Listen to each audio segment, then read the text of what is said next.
The night carried a peculiar stillness, as though the world itself held its breath. Inside a modest, dimly lit apartment on the outskirts of Seattle, Nathan Carter stood motionless, his eyes locked on a single point in the room.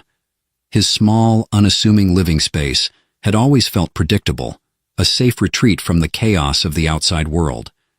But now, it was anything but. It began innocuously enough. The faint hum, like an old appliance struggling to come to life. At first, Nathan thought it was the refrigerator or the boiler acting up again. He made a mental note to call his landlord, though he'd long since resigned himself to the indifferent shrug that such complaints would elicit. But then, the hum grew louder, stranger, filling the room with a vibrating pressure that made his teeth ache. Nathan set down his glass of scotch with care, his every movement deliberate, as if the very air had turned fragile. The sound wasn't mechanical. It was alive, resonating in his chest, sending tiny tremors through his ribs. He scanned the room, his pulse quickening.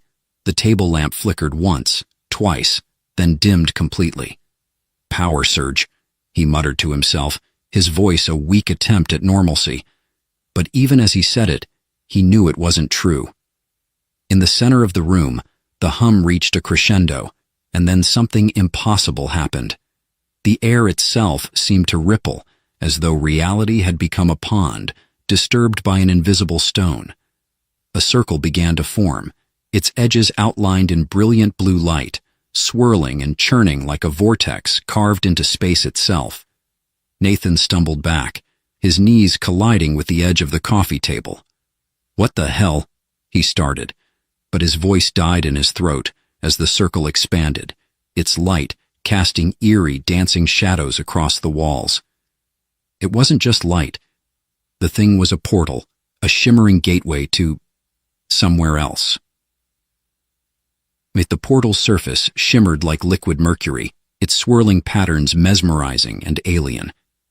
Nathan's breath came in shallow gasps, his rational mind waging war against the impossibility before him.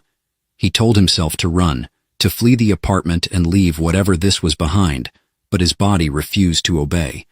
He was rooted to the spot, a captive to his own terror and awe. Then, without warning, something stepped through. It moved with a fluid grace, its silhouette tall and commanding. The figure emerged fully, its cobalt blue skin gleaming under the light of the vortex. Nathan's first coherent thought was that it was human-shaped, but the details quickly dispelled the illusion. Golden eyes, glowing faintly like molten suns, locked onto him with an intensity that pinned him in place. Its face was angular, regal and unearthly, framed by dark, intricate markings that seemed to shift and shimmer as though alive. It wore a suit of armor that looked like it had been forged from liquid metal, sleek and seamless, every surface etched with glowing lines that pulsed faintly with energy. In its hand was a staff, long, slender, and tipped with a crackling orb of energy that buzzed ominously in the air. Nathan opened his mouth, but no sound came out. His mind scrambled for an explanation, any explanation, but nothing fit. He could only stare as the creature, or person, tilted its head, studying him with the cold, analytical gaze of a predator assessing its prey. "You will not resist," it said, its voice rich and resonant, each word carrying an authority that brooked no argument. The language was English, but the accent was unlike anything Nathan had ever heard, layered with strange cadences and sharp edges. The words finally broke his paralysis. He scrambled backward, nearly tripping over the coffee table, and raised his hands instinctively. "Wait, I don't—" The staff's orb flared, and Nathan felt a sharp, invisible force clamp down on him, pinning him where he stood. He couldn't move a muscle, couldn't even turn his head. Panic surged through him like wildfire, but the more he struggled, the tighter the unseen grip became. The figure stepped closer, each movement measured and deliberate. It, or she, Nathan realized, as the contours of her face and form became clearer, regarded him with an unsettling mix of curiosity and disdain. "You are the inhabitant of this dwelling," she said, not as a question but a statement. "You will answer my questions." Nathan's mouth worked uselessly for a moment, before he managed a strangled, "Questions? What? Who are you? What is this?" The woman ignored his pleas. She raised a device on her wrist, a circular panel that projected a holographic interface into the air. Strange symbols and diagrams flickered across the projection, and she studied them intently for a moment before turning her golden gaze back to him. "This planet," she said, her tone clipped and businesslike. "Your kind. Explain your purpose." "My... what?" Nathan stammered, his confusion mounting. "I don't... What are you talking about? My purpose?" Her expression darkened, a flicker of frustration crossing her otherwise impassive features. She tapped something on the holographic interface, and the portal behind her rippled and shifted, its surface revealing a glimpse of stars and vast, shadowy shapes moving in the void. "You will comply," she said, her voice colder now. "Your survival depends on it." Nathan's mind raced, each thought more frantic than the last. This was insane, impossible. Was he dreaming? Hallucinating? But the weight of the unseen force holding him still, the hum of the energy emanating from her staff, the sheer realness of it all left no room for doubt. "Comply with what?" he managed to choke out. "I don't even know who you are." Her golden eyes narrowed. "I am Kael'ra of the Zarquath Imperium. Your ignorance is irrelevant. What matters is what you are, a representative of your species." She paused, her gaze boring into him, as though searching for something hidden beneath his skin. "And your species, human, poses a threat to the galaxy itself." Her words hung in the air like a thunderclap, reverberating in Nathan's mind. A threat? Him? Humanity? He wanted to demand answers, to scream that she had the wrong person, the wrong planet, the wrong anything, but the words wouldn't come. Kael'ra lowered her staff, though the crackling energy at its tip didn't waver. She began to circle him, her movements slow and deliberate, like a predator stalking its prey. "Your world is on the precipice," she said almost to herself. "Unchecked, you will burn through the stars, consuming all in your path.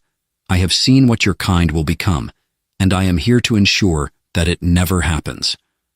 Nathan's heart pounded in his chest, each beat a drum of dread. The night that had started in quiet monotony had shattered into chaos, and the questions swirled in his mind like a storm. Who was Kael'ra, really? What had she seen? And why did she believe that humanity, of all the vast possibilities in the universe, could bring such destruction? The answers, he realized with a sinking feeling, might cost him far more than his peace of mind. The air felt heavier, dense with unspoken threats and the weight of unanswered questions. Nathan sat hunched on his worn-out couch, his movements no longer constrained by Kael'ra's invisible force, but his freedom feeling more illusory than ever. She stood across the room, her tall figure silhouetted by the faint glow of the portal still swirling behind her, a silent reminder of how fragile the boundary between worlds had become. Kael'ra was not a figure that blended into shadows. She commanded them, her presence dominating the room despite her silence. She worked with a meticulous intensity, scanning the holographic interface that floated above her wrist. Her glowing eyes darted between lines of alien script, unreadable to Nathan but clearly significant to her. Nathan's pulse thundered as he weighed his options. Should he run? Scream? He glanced at the front door, just 15 feet away, and at the staff still humming in her hand, a palpable warning against rash decisions. "Don't even consider it," Kael'ra said, without looking up, her voice sharp enough to cut through his thoughts. Nathan flinched, startled that she'd sensed his intentions. "I wasn't—" "Lying does not serve you." Her gaze snapped to him, the golden light of her eyes burning into his. "But that is one of your kind's defining traits, isn't it? Deception." Her words stung, but Nathan was too overwhelmed to muster a defense. Instead, he forced himself to speak. "What do you want from me?" he asked, his voice trembling despite his effort to sound resolute. Kael'ra straightened, her armor glinting in the dim light. "Answers," she said simply, "and you will give them to me." Her interrogation began with cold precision. "What is your world's greatest weapon?" Kale Ra asked. Nathan blinked, thrown by the bluntness of her question. I don't know. Nukes? Missiles?" Kale Ra's expression darkened. "Clarify." "I'm not a soldier or a scientist," he said quickly, his words tumbling over each other. "I'm just a guy. I write code. I don't—" "Enough." She silenced him with a single gesture. "You are a fragment of your species, but even a fragment contains the pattern of the whole." Nathan frowned. "What does that even mean?" "It means," she said, stepping closer, "that even you, in your ignorance, will reveal the truth." The orb at the tip of her staff flared, casting an unnatural blue light across the room. Nathan felt a strange pressure in his head, as though unseen fingers were sifting through his thoughts. Memories surfaced unbidden. A news report about a military drone strike, a grainy video of nuclear tests from the 1960s, a childhood conversation with his father about the ethics of war. Kale Ra's frown deepened. "Crude," she muttered, more to herself than to him. "Your weapons are primitive, yet your ambition exceeds your grasp. This is precisely why you are dangerous." Her words sent a chill down Nathan's spine. Dangerous? Him? Humanity? He wanted to protest, to argue that she had it all wrong, but her presence made defiance feel futile. As the hours dragged on, Nathan's confusion only deepened. Kale Ra's questions were as relentless as they were cryptic. How do your leaders determine which worlds to conquer? What drives your species to expand? What is the limit of your technological capacity? Nathan tried to answer honestly, but most of the time, his responses seemed to frustrate her. "We don't conquer worlds," he snapped at one point, exasperation breaking through his fear. "We can barely manage our own planet. Half the time we're at war with each other, and the other half we're scrambling to fix the messes we've made." Kale Ra studied him, her expression unreadable. "So you admit your kind is self-destructive," she said finally. Nathan sighed, running a hand through his hair. "We're not perfect, okay? But we're not all bad. We have art, music, compassion, things worth saving. You can't judge an entire species based on our worst traits." Her gaze softened for a fraction of a second before hardening again. "Idealism is irrelevant. The trajectory of your kind is clear. You will consume everything in your path, as you always have." "Always have?" Nathan repeated, his brow furrowing. "What are you talking about?" Kale Ra hesitated, a rare flicker of uncertainty crossing her face. For the first time, she looked less like a soldier and more like someone carrying the weight of a terrible secret. The turning point came when the portal behind Kale Ra emitted a sharp, mechanical beep. Her wrist device buzzed in tandem, displaying a new set of holographic symbols. She stiffened, her entire body tense as she read the data. "What is it?" Nathan asked, his voice wary. She didn't answer immediately. Instead, she turned to the portal, her expression grim. "My vessel has detected an incoming threat," she said at last. "It seems I am not the only one monitoring this world." Nathan's stomach dropped. "What kind of threat?" Kale Ra gave him a long, searching look before answering. "My mission was to observe and report, but it appears others in the Imperium believe your species requires a more immediate solution." The implication hit Nathan like a punch to the gut. "You mean, they're coming here? To destroy us?" "Correct." A heavy silence fell between them. Nathan's mind raced, grappling with the enormity of what she'd just said. "Why are you telling me this?" he asked finally. Kale Ra's golden eyes seemed to bore into his soul. "Because you may yet have a role to play in determining your species' fate." The room felt colder now, the weight of Kale Ra's words pressing down on Nathan like a physical force. His options, already limited, seemed to dwindle further with each passing moment. Should he trust her? Could he trust her? Nathan clenched his fists, his voice shaking as he spoke. "If you're so convinced we're a threat, why not just finish the job yourself? Why wait for reinforcements? Kaelra's expression was unreadable, but there was a faint flicker of something, regret, in her eyes. Because destruction is not my mission, she said softly. Not yet. Her words left Nathan with more questions than answers, but one thing was clear. The stakes had just risen. Whatever happened next, it would determine not just his fate, but possibly the fate of humanity itself. The first sign of the twist came with a sound, a low, resonant hum, deeper and more guttural than the portal's mechanical thrum. It rose and fell like a distant pulse, pressing against the edges of Nathan's senses and pulling him from the daze Kaelra's revelations had left him in. "What's that?" Nathan asked, his voice cutting through the charged silence of the room. Kaelra didn't answer immediately. Her posture stiffened, her head tilting slightly, as if she were listening to a frequency only she could hear. When she finally spoke, her voice was clipped and urgent. "A retrieval signal. They've found me." "Who's they?" Nathan demanded, the dread in his chest tightening like a vice. Kaelra turned toward him, her golden eyes sharp and unyielding. "Zarquath enforcers," she said. "Their arrival was not expected. It complicates things." Nathan could feel the room shift, the air growing taut with impending danger. "Complicates how? What does this mean for me?" Kaelra's gaze lingered on him for a moment, unreadable. Then she moved swiftly, her fingers dancing over her wrist device.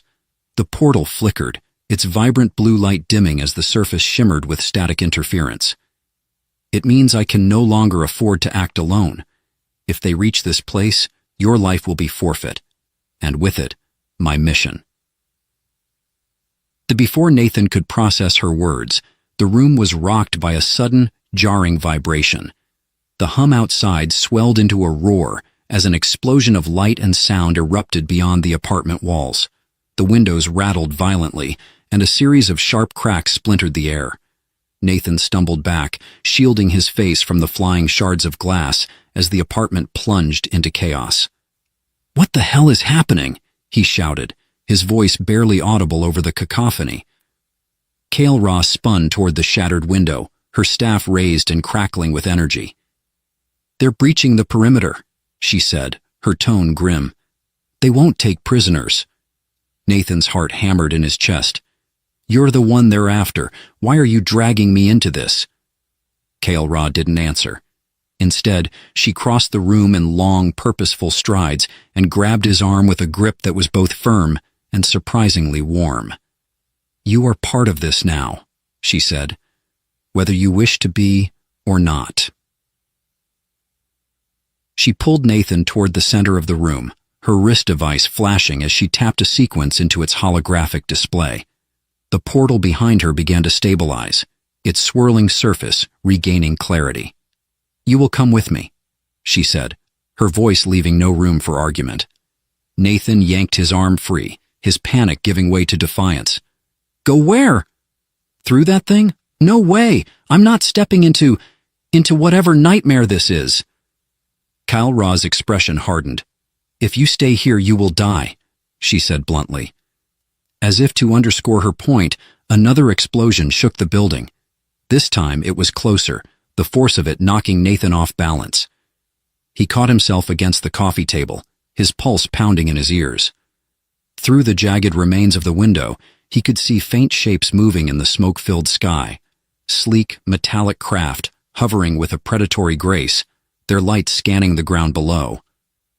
"I'm not leaving my home," he shouted, desperation seeping into his voice.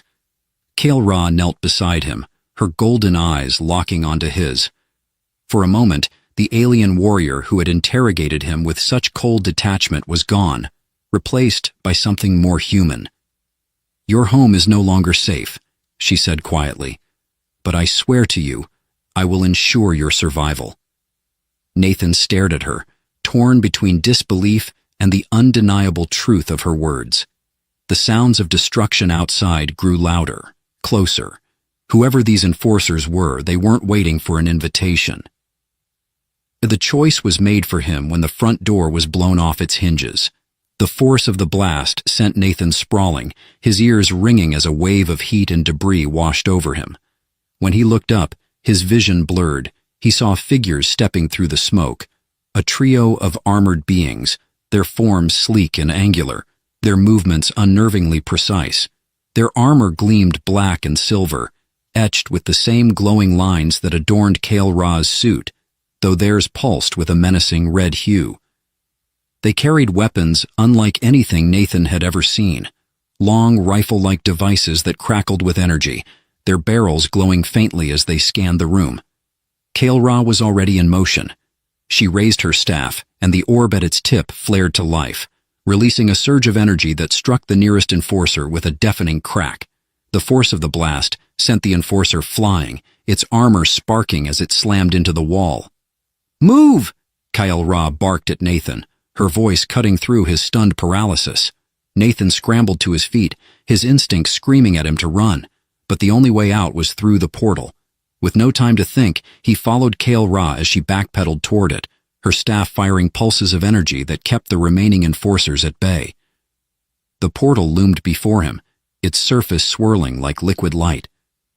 Nathan hesitated for a fraction of a second, the sheer alienness of it filling him with dread. But then a bolt of energy whizzed past his head, shattering what was left of the coffee table, and he knew he had no choice. Kale Ra grabbed his arm again, this time with an urgency that left no room for argument. "Now!" she shouted, and together they stepped through the portal. The transition was unlike anything Nathan had ever experienced. One moment, he was in his apartment, surrounded by chaos and destruction. The next, he was falling, his body weightless, and his senses overwhelmed by a rush of light and sound. It felt as though he were being pulled apart and reassembled all at once, every atom of his being stretched across an infinite distance. When the sensation finally ended, he collapsed onto a hard, metallic surface, gasping for air. The room around him was dimly lit, its walls smooth and metallic, etched with the same glowing patterns that adorned Kale Ra's armor. Kale Ra knelt beside him, her expression as composed as ever despite the chaos they had just escaped. "You're alive," she said, her voice calm but firm. "That is what matters." Nathan pushed himself up, his limbs trembling. Where are we?" he managed to ask. Kale Ra didn't answer immediately. She stood, her eyes scanning the room as she activated another sequence on her wrist device. "We are aboard my vessel," she said finally, "but this is only the beginning. The enforcers will not stop, and neither will I. Now, we must prepare." Nathan stared at her, his mind reeling. He was no longer in his apartment, no longer on Earth. Whatever life he had known before was gone, replaced by a reality more alien and perilous than he could have ever imagined. And for the first time, he realized that survival might not be enough. The dim glow of Kale Ra's ship cast long, wavering shadows across the metallic walls, their patterns as alien to Nathan as the warrior standing beside him. The stillness within the vessel was at odds with the chaos they had fled, but it offered little comfort. Nathan's breathing had yet to even out, his chest heaving as his mind scrambled to make sense of what had just transpired. "Explain," he said finally, his voice cracking under the weight of exhaustion and fear. "No more riddles, no more cryptic warnings. I want the truth. Why am I here? Why are they after you? After us?" Kale Ra stood with her back to him, her staff resting against the wall as she worked a series of commands into her wrist device. She didn't turn, but her voice carried across the room, cool and unyielding. "Because your kind has been chosen," she said. "Chosen?" Nathan repeated, his frustration bubbling to the surface. "Chosen for what?" She glanced over her shoulder, her golden eyes catching the dim light. "For extinction." The words hit Nathan like a blow, sucking the air from his lungs. He stared at her, waiting for some sign that she was exaggerating, that this was another manipulation to scare him into compliance. But Kale Ra's expression remained impassive, devoid of cruelty or pity. "Extinction?" he said, his voice barely above a whisper. "You're telling me they want to wipe us out? Just like that?" Not just like that, Kale Ra replied, turning to face him fully. Your species has drawn their attention through your potential, your capacity for rapid technological growth, and your unrelenting thirst for expansion. They see in you a threat, not in what you are now, but in what you could become. Nathan shook his head, disbelief coursing through him. That's insane. We're not a threat to anyone out there. We don't even know you exist. Not yet, Kale Ra said quietly. But the Zarquath Imperium believes in preemptive measures. They have seen this pattern before. Primitive species, unchecked growth, and the eventual devastation they bring to the galaxy. Nathan slumped against the wall, his legs too weak to hold him. The enormity of Kale Ra's words pressed down on him, suffocating and inescapable. So what? He said bitterly. They're just going to erase us? Wipe out billions of lives because they think we might be dangerous one day? Kale Ra nodded solemnly. It is the Imperium's way, order above all else. Potential threats are eliminated before they can destabilize the balance they have worked so hard to maintain. And you? Nathan demanded, his gaze locking onto hers. You're part of this Imperium. Do you agree with them? Do you think we deserve to die? Kale Ra's jaw tightened, and for a moment, she looked almost human in her hesitation. My mission was not to decide, she said finally. I was sent to observe, to gather data, and to report. But the Enforcer's presence changes everything. They will not wait for my report. They have already made their decision. Nathan's mind reeled, caught between anger and despair. Why are you even telling me this, he asked. If they've already decided, what am I supposed to do? What can anyone do? Kale Ra stepped closer, her towering presence both imposing and oddly reassuring. Because I believe your kind deserves a chance to prove the Imperium wrong, she said, and because you are my best hope for doing so. Gary the ship shuddered, a faint tremor that rippled through the floor and walls. Kale Ra's wrist device flashed red, and a series of alien symbols appeared in rapid succession. They've found us, she said, her voice sharp with urgency. Nathan's stomach dropped. What do we do? Kale Ra didn't hesitate. We fight, but first we need to reach the ship's core. The core? It contains the records I have gathered, evidence that may sway the Imperium's judgment, she explained as she moved toward the corridor. If we can protect it long enough, I can transmit the data to the Imperium's central network. It is a slim chance, but it is better than none. Nathan hesitated, his heart hammering in his chest. And if we fail? Kale Ra stopped, turning to face him. For the first time, her expression softened, revealing a hint of vulnerability beneath her stoic exterior. If we fail, she said, your kind's fate will be sealed. And the corridor was a maze of twisting paths and glowing panels, each step taking Nathan further from the life he had known, and deeper into a reality that felt increasingly surreal. Kale Ra moved with purpose, her staff at the ready, her every movement precise and deliberate. Nathan followed closely, his thoughts racing. How had he gone from coding algorithms in his quiet apartment to running for his life aboard an alien vessel? What kind of cruel cosmic joke had plucked him from obscurity and thrust him into the center of a galactic crisis? As they rounded a corner, the ship shuddered again, this time more violently. A deafening crash echoed through the corridor, and a section of the wall ahead crumpled inward, revealing a gaping hole. Beyond it, Nathan could see the Enforcers, their sleek forms illuminated by the eerie red glow of their armor. They're cutting through the ship, he said, panic rising in his voice. Kale Ra nodded grimly. They will stop at nothing to destroy the data. Stay close to me. She raised her staff, and the orb at its tip flared to life, casting the corridor in a brilliant blue light. The Enforcers opened fire, their weapons emitting bolts of crimson energy that seared the air. Kale Ra moved with inhuman speed, her staff deflecting the bolts in a dazzling display of skill and precision. The battle was chaotic, the air thick with the acrid smell of burning metal and the deafening sounds of energy blasts. Nathan could do little but follow Kael'ra's lead, his every instinct screaming at him to flee even as he forced himself to stay. When they finally reached the core, Nathan was struck by its alien beauty. The room was vast and circular, its walls covered in intricate patterns of glowing lines that pulsed like a living heartbeat. At the center stood a massive crystalline structure, its surface shimmering with a kaleidoscope of colors. "This is it," Kael'ra said, moving to the core's control panel. "The data is here." Nathan stared at the crystalline structure, awe momentarily overriding his fear. "Can it really make a difference?" he asked.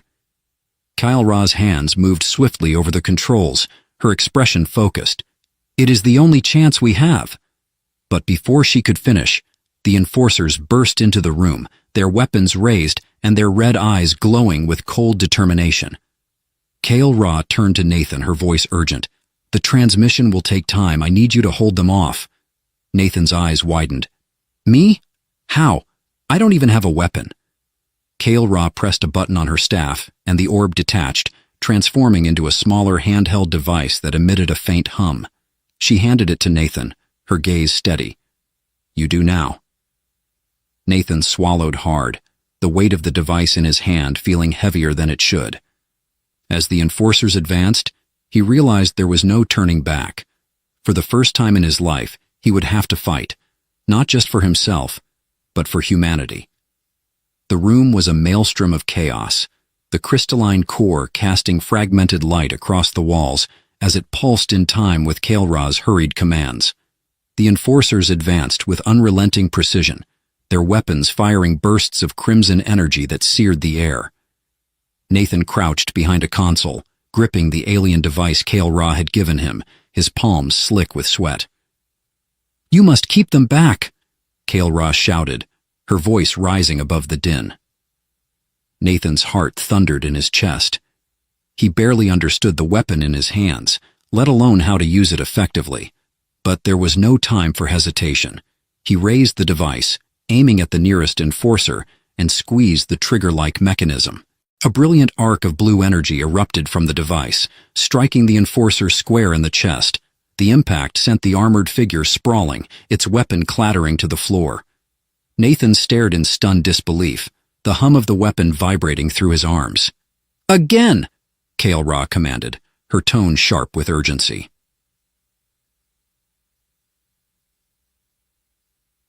Nathan's movements were clumsy, but determined as he fired again, each shot buying Kael'ra precious seconds. She worked with frenzied efficiency, her fingers dancing over the core's control panel as streams of alien script cascaded across the crystalline surface. "What happens if this transmission gets through?" Nathan called out, his voice strained as he dodged a volley of energy bolts. Kael'ra didn't look up. "The data will reach the Imperium's central nexus. Once uploaded, it will trigger an automatic review, a protocol the enforcers cannot override."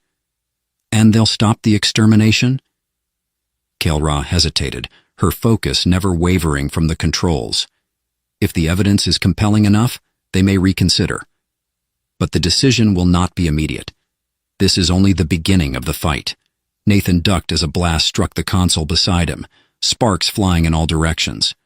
"Great," he muttered, firing another shot. "So we're risking our lives for a maybe?" Kael'ra's gaze flicked to him, her golden eyes steady. "Sometimes a maybe is all we have." The battle raged on, the room filling with smoke and the acrid scent of scorched metal. Nathan's arms ached from the strain of holding the weapon, his breaths coming in ragged gasps. The enforcers pressed forward, their relentless assault threatening to overwhelm him. "Kael'ra," he shouted, desperation creeping into his voice. "I can't hold them much longer." "Just a few more seconds," she replied, her voice resolute. Nathan gritted his teeth, his determination bolstered by the alien warrior's unwavering confidence. He fired again, striking another enforcer as it closed the distance between them.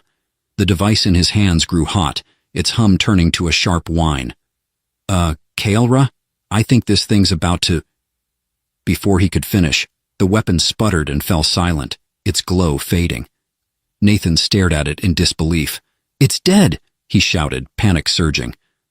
Kalra didn't answer. She was fully immersed in her task, her fingers moving faster than ever as the core's light grew brighter, casting the room in a kaleidoscope of shifting colors. Nathan turned back to the advancing enforcers, his empty weapon useless in his hands. He scrambled backward, his mind racing for options. There was nothing left to do but stall them, somehow. "Come on, you bastards," he muttered under his breath. "Let's see what you've got." Just as the nearest enforcer leveled its weapon at him, the room was flooded with a deafening, resonant tone. The crystalline core flared with a brilliant white light, its pulsations reaching a fever pitch. Kyle Ross stepped back from the console, her staff in hand, as the core unleashed a shockwave of energy that swept through the room. Nathan braced himself, expecting to be incinerated, but the wave passed over him harmlessly. The enforcers, however, were not so lucky.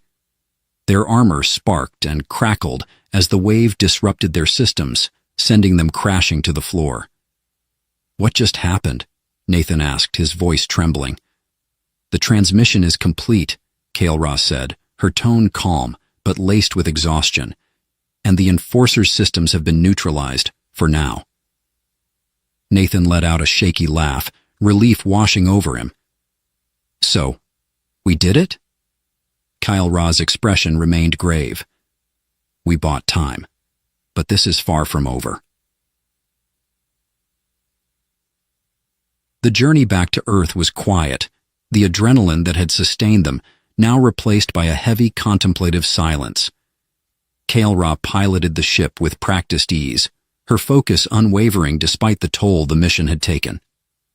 Nathan sat in the co-pilot's seat, staring out at the endless expanse of stars. "What happens now?" he asked finally. Kalra didn't answer immediately. When she spoke, her voice was softer than he'd ever heard it. "I return to the Imperium. My actions will have consequences, but I will face them willingly. As for your kind—" She paused, her gaze distant. "You must prepare. The Imperium's eyes are on you now. The path you choose will determine your future." Nathan nodded, his chest tight with a mixture of hope and apprehension. "And you? What about your future?" Kalra's lips curved into a faint, bittersweet smile. "That remains to be seen." When they arrived back at Nathan's apartment, it was as if no time had passed. The room was eerily quiet, the signs of their earlier battle erased, as if by some unseen hand. Nathan stepped inside, the familiar surroundings feeling foreign after everything he had experienced. Kalra lingered in the doorway, her tall frame silhouetted against the light of the ship. "This is where we part ways," she said. Nathan turned to her, a thousand unspoken questions swirling in his mind. But in the end, he simply said, "Thank you." Kalra inclined her head, her golden eyes meeting his. "Thank me by proving them wrong," she said. With that, she stepped back into the ship, the door closing behind her with a soft hiss. Nathan watched as the vessel rose into the sky, its sleek form disappearing into the night. For a long time, Nathan stood in the quiet of his apartment, the weight of the night's events settling over him. He didn't know what the future held, but one thing was certain. His life, and the fate of humanity, had been irrevocably changed. And as he gazed out at the stars, he couldn't help but feel a spark of hope. Sometimes a maybe was enough. The mornings had a rhythm to them, a cadence as precise as the ticking clock on Jonas Albrecht's bedside table. He always woke before the alarm, stirred from sleep by the muted glow of the city filtering through his single window. By the time the sun began to edge above the horizon, he was already sipping his coffee, black, bitter, dependable, and planning his day with the solemnity of a ritual. Yet, for weeks now, something had disrupted that rhythm. At first, it was a feeling, a vague, persistent sensation of being observed. It whispered at the edge of his awareness, faint and fleeting, like the barely audible hum of a fluorescent light. Jonas dismissed it at first. Paranoia, he told himself, brushing it off with a self-deprecating chuckle. City life bred such oddities. Crowded subways, too many eyes in public spaces, the eerie glow of digital billboards that seemed to track your every move. But this was different. It wasn't until the third week that he began to notice the shadow. It wasn't a shadow in the conventional sense, though he had called it that in his mind for lack of a better term. It had no discernible source, no object or body to cast it. Instead, it was a shape, a presence, just beyond the range of clarity. He would catch glimpses of it from the corner of his eye as he walked the narrow, graffiti-lined streets to the metro station. It never came closer, never moved with haste. It simply lingered, a silent figure framed by the pale dawn light. That morning was no different, though the unease had grown sharper, more acute. The air felt heavy, charged, as if a storm were about to break. Jonas tightened his scarf against the November chill and stepped out of his apartment building, his breath visible in soft puffs. He paused on the stoop, letting his gaze sweep the street, searching for the familiar silhouette. It didn't take long. There she was again. The figure stood near the edge of the park, where skeletal trees clawed at the sky with brittle branches. She was cloaked, as always, her face obscured by a hood that shadowed her features. The rest of her body was hidden beneath folds of fabric that caught faintly in the wind, revealing a tall, elegant frame. This time, however, Jonas noticed something new. Her hands. They were bare, resting at her sides, and for the first time he saw the skin, if it could be called that.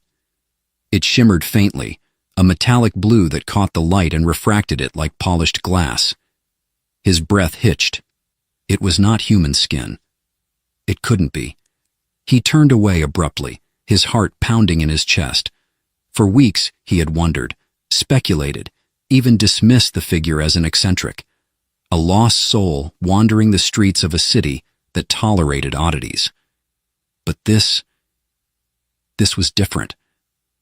What is she? Jonas descended the stairs to the metro station with quick, deliberate steps, the sound of his boots echoing in the enclosed space. He scanned his pass and slipped through the turnstile, his mind racing. Questions buzzed in his skull like restless wasps. Was she following him? Why? And more disturbingly, how had he not noticed her hands before now? The train arrived with its usual screech of brakes, the doors hissing open to reveal a half-empty car. Jonas took a seat by the window, his reflection superimposed on the dimly lit tunnel walls as the train lurched forward. He couldn't shake the image of the figure, of her strange, radiant skin. For years, Jonas had prided himself on his rationality. He was an engineer by trade, a thinker by temperament. Mysteries were meant to be solved, not feared. Yet here he was, heart hammering, palms damp, unsettled by something he couldn't explain. By the time he arrived at his office, the sun had climbed higher, casting the city in shades of gray and white. Jonas worked at a mid-tier tech company in a nondescript high-rise. His desk was cluttered with notes and schematics, most of them related to a personal project he'd been tinkering with for months, a speculative piece on quantum feedback loops. It wasn't even serious research, just a mental exercise he had indulged on his blog, a corner of the internet visited by exactly no one. Or so he had thought. As he settled into his chair and logged into his terminal, Jonas's gaze drifted to the window. His office was on the 7th floor, offering a narrow view of the street below. He didn't expect to see her there. How could she be? But the thought was enough to make his skin crawl. The day passed in a blur of meetings and deadlines, but the shadow lingered at the edges of his thoughts. By the time the sun began to set, Jonas had resolved to confront her. That evening, Jonas walked home with a purpose. He altered his route, cutting through alleyways and side streets, hoping to catch her off guard. The city was quieter now, the hum of traffic softened by the encroaching night. When he rounded the corner to his street, he saw her. She was standing at the edge of the park again, her posture as still and deliberate as before. This time, Jonas didn't hesitate. He marched toward her, his pulse quickening with each step. "Hey!" he called, his voice sharper than he had intended. The figure didn't move. He stopped a few feet away, suddenly aware of the sheer otherness of her presence. Up close, her height was more pronounced, her skin more striking. It wasn't just blue, it was alive, shifting subtly with an iridescent sheen that defied comprehension. "Who are you?" Jonas demanded, his voice steadier now, though his hands trembled. "Why are you following me?" For a long moment, she said nothing. Then slowly, she raised her head, the hood falling back to reveal her face. Jonas's breath caught. Her features were sharp, symmetrical, almost impossibly perfect, but her eyes were what held him captive.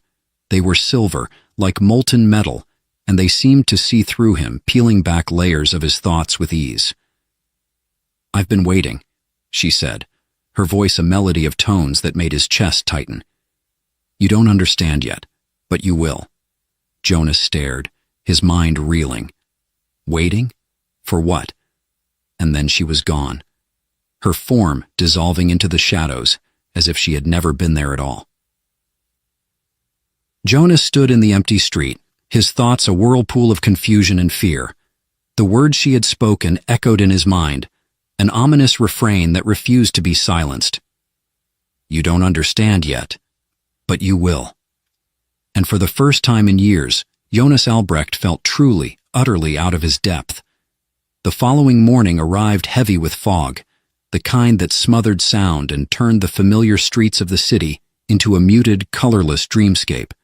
Jonas Albrecht stirred restlessly in his bed, his mind still tethered to the fragments of the previous night. The woman's voice echoed in his memory, a haunting melody of meaning just out of reach. "You don't understand yet, but you will." He had spent hours replaying her words, dissecting her tone, her expression. The analytical part of his mind wanted to frame the encounter logically. Perhaps she was part of a performance art piece, some elaborate hoax designed to toy with unsuspecting strangers. Or maybe, he winced at the thought, she was unwell, a symptom of the city's endless churn of the lost and desperate. But none of those explanations accounted for the blue shimmering skin. By the time Jonas left his apartment, his mind was a battlefield of rationality and doubt. He walked with his hands buried deep in his coat pockets, his eyes scanning the fog-shrouded street for any sign of her. A part of him hoped she wouldn't be there. The larger part dreaded the thought of her absence.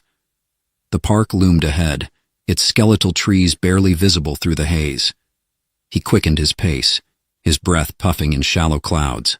When he reached the spot where she had stood the previous night, his heart sank. She was gone, or so he thought. The train ride to work was uneventful, save for the nagging sense that something had shifted. Jonas tried to focus on his phone, scrolling absently through his messages and news feeds, but nothing held his attention. The world seemed oddly distant, as though he were observing it through frosted glass. When he arrived at his office, the sense of wrongness sharpened. At first, he couldn't pinpoint the source, but then he saw it. Sitting on his desk, amidst the clutter of schematics and empty coffee cups, was an object that hadn't been there before. It was small, about the size of a deck of cards, and made of a material he couldn't identify. Smooth and dark, it seemed to absorb the light around it, its surface rippling faintly, like liquid caught in stasis. Jonas approached it cautiously, his pulse quickening. "What the hell?" he muttered, reaching out to touch it. The moment his fingers made contact, the object pulsed with light, a soft, silvery glow that illuminated the room. Jonas yanked his hand back, but the glow persisted, growing stronger until it coalesced into a shape, a holographic image that floated above the desk. It was her. The alien woman's face appeared in the projection, her silver eyes fixed on him with an intensity that made his chest tighten. Her voice followed, resonant and clear, as if she were standing right beside him. "Jonas Albrecht," she began, her tone even, measured. "I apologize for the intrusion, but time is not on our side. What you saw last night is only the beginning. You must listen carefully." Jonas stared, his mind racing. How had she known where to find him? How had she placed this device on his desk? "You have questions," she continued, as if reading his thoughts. "I will answer them in time. But for now you must understand. Your work, your ideas, are more important than you realize. They hold the key to solving a crisis that threatens not just my people, but your world as well." The image flickered, her expression softening for a moment. "Meet me tonight, at the place where we first crossed paths. Come alone. There is much to discuss." The projection dissolved into a cascade of light, leaving Jonas standing in stunned silence.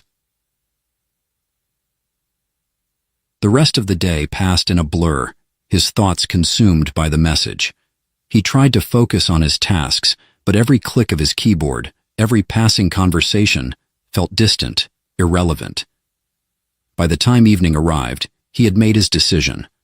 Jonas left the office under the pretense of meeting a friend, though his destination was far from social. As he retraced his steps to the park, his mind was a storm of anticipation and fear. When he arrived, she was waiting. This time, she was unhooded, her blue skin gleaming faintly in the moonlight. The sight of her was no less unsettling than before, but Jonas forced himself to remain calm. "You came," she said, her voice softer than he remembered. "You left me little choice," he replied, his tone edged with suspicion. "You've been following me, sending cryptic messages, showing up uninvited. I deserve some answers." She nodded, folding her hands in front of her. "You're right. I owe you the truth." Jonas crossed his arms, waiting. "My name is Lixavri," she began. "I come from a place far beyond what your people can see, a realm folded within the fabric of your universe. My people, the Valathra, are advanced, but we are also fragile. We have reached a point where our understanding has outstripped our control, and now our very existence is at risk." Jonas frowned. "And what does that have to do with me?" Lixavri hesitated, her silver eyes flickering with something that might have been regret. "Your work on quantum feedback loops, what you call speculative theory, contains insights that align with solutions we have been searching for. You have glimpsed truths that even my people have overlooked. I was sent to observe, to confirm your potential." "Potential?" Jonas echoed, the word sharp on his tongue. "I'm a nobody. I write a blog that no one reads. How could anything I've done possibly matter to you?" Lixavri stepped closer, her gaze unwavering. "You underestimate yourself. What you've theorized could stabilize our energy systems, prevent the collapse of our infrastructure. But it is not without risk. If misused, it could destabilize your world as well." Jonas's breath caught. "And you're telling me this now?" "Because I need your help," Lixavri said, her voice laced with urgency. "And because there are others who would exploit your work for darker purposes. You are in danger, Jonas. The shadow that follows you is not mine alone." Jonas took a step back, his pulse racing. "What are you saying? That someone else is watching me?" Lixavri nodded. "Yes, and their intentions are far less noble." The weight of her words settled over him like a shroud, and for the first time, Jonas understood the gravity of his situation. He was caught in something far greater than himself, and there was no turning back. The night was unusually still, as if the city itself were holding its breath. Jonas sat in his apartment, staring at the small alien device on his desk. Lixavri's words echoed in his mind, each one coiling tighter around his thoughts. "You are in danger, Jonas. The shadow that follows you is not mine alone." He hadn't slept. The weight of the revelation was too heavy, his mind too restless. He had always been an ordinary man, content to tinker with theories and ideas that no one cared about. But now, the world seemed to tilt on a new axis, one where his obscurity was no longer a shield, but a target. The device blinked faintly, its surface rippling with an iridescent light. He reached out, brushing his fingers against it. It hummed softly, vibrating with a low frequency that seemed to resonate in his bones.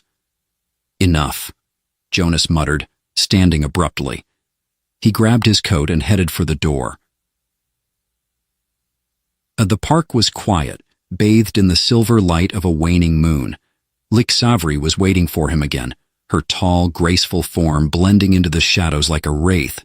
She turned as he approached, her silver eyes reflecting the faint glow of the street lamps. "You're late," she said, her tone neutral but firm. "I didn't agree to a schedule," Jonas replied, his voice sharper than intended. "I need more than cryptic warnings, Lixavri. If I'm in danger, I need to know exactly what I'm dealing with." She tilted her head, studying him. "You're beginning to understand. That's good, but you won't like the answers I have for you." "Try me," Jonas shot back. Lixavri's gaze shifted to the shadows beyond the park, her expression hardening. "Very well, but first, you must see what I've hidden from you." Before Jonas could respond, she raised her hand, a subtle gesture that caused the air around them to shimmer. The space between them seemed to fold inward, bending light and sound in ways that made Jonas's stomach churn. "Hold still," she said. And when the distortion settled, the park was gone. Jonas blinked, disoriented, as his surroundings came into focus. They were no longer in the city. Around them stretched an endless expanse of silvery grass, swaying gently in a non-existent breeze. The sky above was a kaleidoscope of colors, shifting from deep indigo to gold and back again. "Where are we?" Jonas asked, his voice barely above a whisper. Lixavri stepped forward, her movements fluid and deliberate. "This is a fragment of my home, a projection, anchored to your world by the device you carry. I couldn't show you before. The risk was too great." Jonas turned in a slow circle, taking in the alien landscape. It was beautiful, but there was something unsettling about it, a sense of wrongness that he couldn't quite place. "This place," Lixavri continued, "is a memory of what was. My people built wonders that defied the laws of your understanding. We thrived for millennia, reaching heights of knowledge and power that you can scarcely imagine." She paused, her gaze distant. "But we became arrogant. We believed we could control forces that were never meant to be harnessed, and now—" Jonas stepped closer, his curiosity overriding his fear. "And now what?" "Our world is unraveling," Lixavri said, her voice tinged with sorrow. "The balance we relied upon is breaking, and the consequences will not be contained. If we fail to act, the collapse will ripple outward, consuming not just our reality, but yours as well." Jonas frowned. "You're saying my theories can fix this?" "They can help," she replied, "but not as they are. Your ideas are incomplete, fragments of a larger truth. That's why I need you, to finish what you've started, to see what you've been blind to." Jonas opened his mouth to respond, but a sudden noise stopped him. It was faint at first, a low hum that seemed to rise from the ground itself. Lixavri's expression darkened. "They've found us," she said, her voice taut. "Who?" Jonas asked, panic creeping into his tone. Before she could answer, the air around them split apart, a violent rupture that sent Jonas stumbling backward. From the tear emerged figures cloaked in darkness, their forms indistinct but menacing.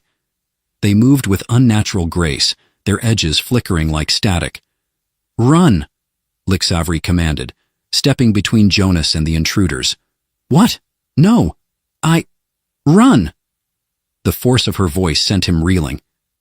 Jonas hesitated for only a moment before turning and sprinting across the alien terrain.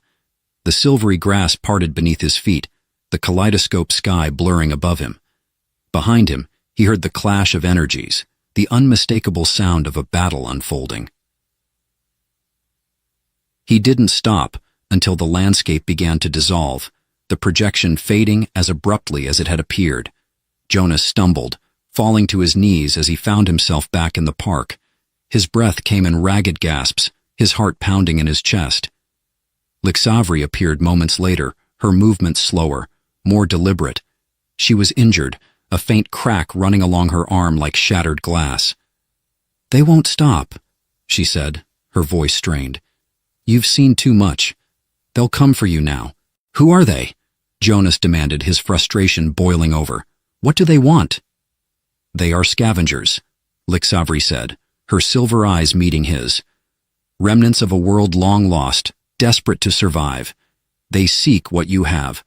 Knowledge, power, and they will destroy you to claim it." Jonas stared at her, the weight of her words sinking in. The stakes had shifted, the danger now tangible and immediate. He wasn't just a bystander anymore. He was a target.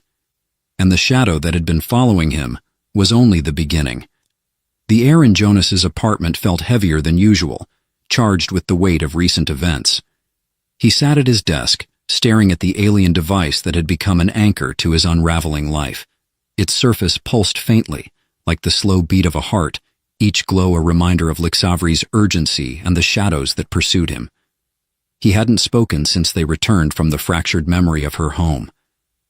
Lixavri had taken a seat by the window, her form half concealed in the dim light. She hadn't pushed him to speak, though her silver eyes occasionally flicked toward him, gauging his silence. Finally, Jonas broke the quiet. "Why me?" The question hung in the air, raw and vulnerable. He turned to face her, his exhaustion plain on his face. "Out of all the people in the world, why was it me you followed? Why was it me you dragged into whatever this is?" Lixavri rose slowly, crossing the room with a grace that seemed almost unearthly. She stopped a few steps away, her expression a mix of determination and something softer. "Because your mind works in ways that defy convention," she said. "Your theories, your understanding of energy patterns and feedback loops, were dismissed by your peers, but only because they lacked the vision to see their potential. You've glimpsed something extraordinary, Jonas, even if you don't yet realize it yourself." He shook his head, frustration bubbling to the surface. "I'm not extraordinary. I'm just me. A guy who writes half-baked theories on a blog no one reads." Lixavri's gaze sharpened. "Do you think brilliance always comes from recognition? Some of the greatest insights in your history came from the unseen, the forgotten. You are no different. The scavengers know this. They see in you what your own people do not." Jonas exhaled shakily, running a hand through his hair. "And they'll kill me for it." "Yes," Lixavri said, her honesty cutting through the room like a blade. "Unless we act." Lixavri's plan was as audacious as it was dangerous. She explained it to him in careful detail, her voice steady and unwavering. The device, she said, was more than a tool of communication. It was a key, capable of unlocking a field of energy that could either shield them from the scavengers or destroy them both. "It depends on how it's calibrated," she explained, placing the device on the table between them. Its surface rippled in response to her touch, casting faint patterns of light onto the walls. "And you think I can calibrate it?" Jonas asked, his skepticism evident. Lixavri nodded. "Your theories on resonance alignment are the closest approximation we have. I can guide you, but the final adjustments must come from your mind." Jonas stared at the device, a knot of fear tightening in his chest. "And if I fail?" "Then the scavengers will take it, and they'll use it to tear through every dimension they can reach, feeding off the energy they steal." The weight of her words pressed down on him, but Jonas forced himself to focus. "Okay," he said finally. "Let's do it." The work began that evening, a painstaking process that tested Jonas's patience and resolve. Lixavri guided him through the device's mechanics, her explanations laced with concepts that stretched the limits of his understanding. "It's not just about the mathematics," she said at one point, her tone almost gentle. "It's about intuition. Feel the energy. Let it guide you." Jonas clenched his jaw, his hands trembling as he adjusted the device's internal alignment. The room was filled with a low hum, the resonance of the field growing stronger with each adjustment. He glanced at Lixavri. "What happens if it's too strong?" She hesitated, her gaze flickering to the device. "Then the field will collapse inward, consuming everything within its radius." Jonas swallowed hard. Great. No pressure. As the night wore on, exhaustion began to take its toll. Jonas's vision blurred, his thoughts growing sluggish. Lixavri urged him to take a break, but he shook his head, determination overriding his fatigue. He didn't have time for rest, but then just as he felt he couldn't go any further, something clicked. The device emitted a sharp pulse of light, its hum stabilizing into a smooth, harmonious tone. Jonas froze, his breath catching in his throat. "Is that—" he began. Lixavri stepped forward, her expression unreadable. She placed her hand on the device, her fingers brushing against his. For a moment, the light flared brighter, enveloping them both in its glow. "It's ready," she said softly. Jonas exhaled, relief flooding through him. But the moment was short-lived. The first sign of trouble came as a faint vibration beneath their feet, barely noticeable at first. Jonas glanced around, his instincts on high alert. "What was that?" he asked. Lixavri's expression darkened. "They're here." Before Jonas could respond, the windows shattered, and the room was filled with a deafening roar. Shadows poured in through the broken glass, their forms flickering like static, their presence suffocating. Lixavri moved with lightning speed, placing herself between Jonas and the intruders. Her body shimmered with a faint glow, the energy of the device coursing through her. "Activate the field," she shouted. Jonas hesitated, his hands hovering over the device. "What about you?" "Don't worry about me," she said, her voice firm. "Just do it." The choice hung before him, sharp and impossible. If he activated the field, it might repel the scavengers, but it would also trap Lixavri within the energy. If he hesitated, they would both be lost. Jonas's hands trembled as he made his decision. The field burst to life, a blinding wave of light that surged outward, engulfing the room. The scavengers shrieked, their forms disintegrating as the energy tore through them. Jonas shielded his eyes, his heart pounding as the light consumed everything. When the brightness faded, the room was eerily silent. Jonas lowered his hands, his gaze sweeping the space. Lixavri was gone. The device sat on the table, its light dimming slowly. Jonas stared at it, his mind reeling. He had saved himself, but at what cost? The mysteries were unraveling, but the answers came with a price he wasn't sure he was willing to pay. The morning light streamed through the shattered window of Jonas's apartment, casting fractured beams onto the walls. The debris from the scavengers' assault lay scattered around him. Broken glass, overturned furniture, and faint scorch marks that seemed to hum with a residual energy. Jonas sat slumped in his chair, his hands resting on the alien device. It had gone silent, its once vivid glow now reduced to faint, sporadic flickers. His eyes were red-rimmed, his expression hollow. Lixavri was gone. The realization hit him in waves, the enormity of it threatening to drown him. She had been enigmatic, frustrating, and relentless, but she had also been his guide, his protector. She had believed in him when no one else had, and now she was just gone. He let out a shaky breath, his gaze drifting to the window.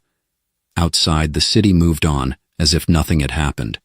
Cars honked in the distance, pedestrians bustled along the sidewalks, and the world continued to turn, oblivious to the battle that had unfolded mere hours ago. But Jonas knew the truth. He had seen the shadows that lurked just beyond the veil of normalcy, the forces that threatened to unravel everything. For hours, he sat in silence, wrestling with the weight of his choices. The device lay dormant before him, its secrets tantalizingly out of reach. He thought of Lixavri's words, her insistence that his theories held the key to something greater. He had succeeded in activating the field, but was that enough? Had he truly stopped the scavengers, or had he merely bought himself time? The thought gnawed at him, refusing to let go. Finally, he rose from his chair, his movements slow and deliberate. He gathered the device and placed it carefully into his bag. Then, without a second glance, he left the apartment. The journey to the lab was a blur, his mind a whirlwind of memories and half-formed ideas. The facility was small and unassuming, tucked away in a quiet corner of the city. It was a place Jonas had abandoned years ago when his colleagues had dismissed his work as little more than the ramblings of a dreamer. But now, it was the only place that felt right. He unlocked the door and stepped inside, the familiar scent of dust and metal greeting him. The room was just as he had left it, cluttered with papers, half-built machines, and forgotten experiments. Jonas set the device on a workbench and rolled up his sleeves. "Let's see what you're hiding," he muttered. Hours turned into days as Jonas delved into the device's inner workings. It was a labyrinth of alien technology, its mechanisms unlike anything he had ever seen. But beneath the layers of complexity, he began to discern patterns, echoes of his own theories, reflected back at him in ways he could barely comprehend. He pieced together fragments of information, each discovery bringing him closer to understanding the device's true purpose. It wasn't just a tool or a weapon, it was a bridge, a connection between dimensions, capable of harmonizing energies across realities. And it was broken. The realization hit him like a punch to the gut. The device's field had succeeded in repelling the scavengers, but it had also destabilized its core. If left unchecked, the imbalance could trigger a chain reaction, tearing through the fabric of space and time. Jonas's hands trembled as he stared at the device. Fixing it would require more than just technical skill. It would require him to make a choice, a sacrifice. And the solution came to him in the quiet hours of the night, when the lab was bathed in the soft glow of his monitors. He realized that the device's calibration wasn't just about mathematics or intuition. It was about resonance, the alignment of intent and energy. Lixavri had hinted at it before, her words now echoing in his mind. Feel the energy. Let it guide you. Jonas closed his eyes, his hands resting on the device.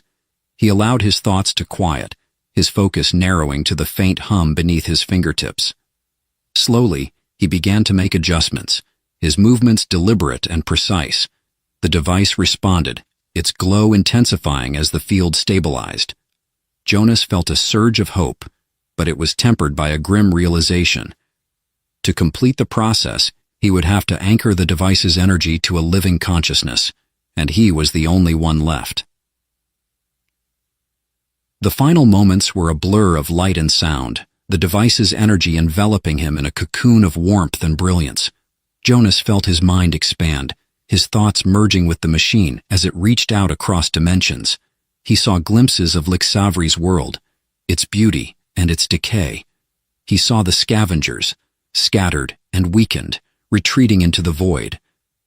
And he saw something else, something vast and unknowable, watching from the edges of existence. With a final surge of will, Jonas completed the calibration. The device pulsed one last time before falling silent, its glow fading into darkness. Jonas collapsed to the floor, his breath coming in ragged gasps. The room was still, the silence almost deafening. When he finally opened his eyes, the device was gone. In its place was a faint, shimmering residue, like the afterimage of a star. Jonas reached out, his fingers brushing against it, but it dissolved at his touch. He sat there for a long time, his mind and body drained. The danger was over, but the cost was immeasurable. As dawn broke outside, Jonas rose unsteadily to his feet. He looked around the lab, his gaze lingering on the remnants of his work. He had started this journey as an ordinary man, lost in his own obscurity. Now he was something else, a bridge, a protector, a witness to the infinite. And though the path ahead was uncertain, Jonas felt a quiet resolve. He would carry Lixavri's legacy forward, ensuring that her sacrifice, and his, would not be in vain. The world turned, oblivious to the battles fought in its shadows. But Jonas knew the truth. And for the first time, that truth felt like enough.